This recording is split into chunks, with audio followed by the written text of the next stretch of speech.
মাঝে মধ্যেই আমরা দেখে থাকি যে শিশুদের খিঁচুনি হয়ে থাকে। এই খিঁচুনির নানা রকম কারণ হতে পারে।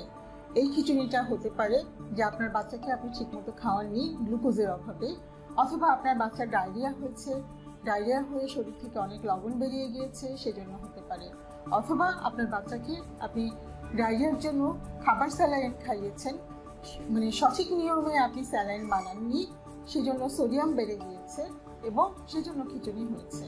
এমন হতে পারে আপনার বাচ্চার কোনো কারণে জ্বর হয়েছে, জ্বরজনিত কারণে খিঁচুনি হয়েছে, অথবা এমন হতে পারে আপনার বাচ্চার যেটা হতে পারে এপিলেপসি একটা অসুখ, এই এপিলেপসির জন্য আপনার বাচ্চার খিঁচুনি হচ্ছে, অথবা আরও অনেক কারণে খিঁচুনি হতে পারে।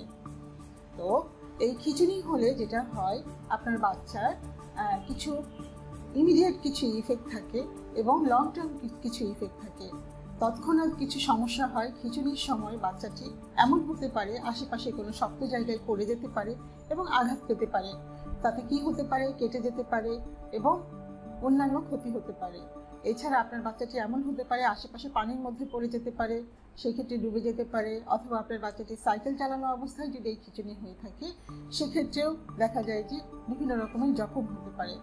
তো সেজন্য আপনার বাচ্চার খিঁচুনি হলে আপনি অবশ্যই চিকিৎসকের শরণাপন্ন হবেন। এছাড়া লং টার্ম কিছু ইফেক্টের কথা বলেছিলাম। লং টার্ম ইফেক্টের মধ্যে যেটা হয়, যেমন শিশু মানে কোনো কিছুতে মনোযোগ দিতে পারে না, এমন হতে পারে শিশুটি কোনো কিছু চিন্তা ভাবনা করে সঠিক নিয়মে বলতে পারে না, অথবা এমন হতে পারে যে শিশুটির মানে আরও কিছু জটিল সমস্যা হতে পারে। এমন হতে পারে খিঁচুনি হয়তো দেখা গেল ব্রেন টিউমারের কিছু উপসর্গ, অথবা খিঁচুনি এমন হতে পারে যে আরও খারাপ কোনো রোগের উপসর্গ হিসেবে দেখা দিচ্ছে।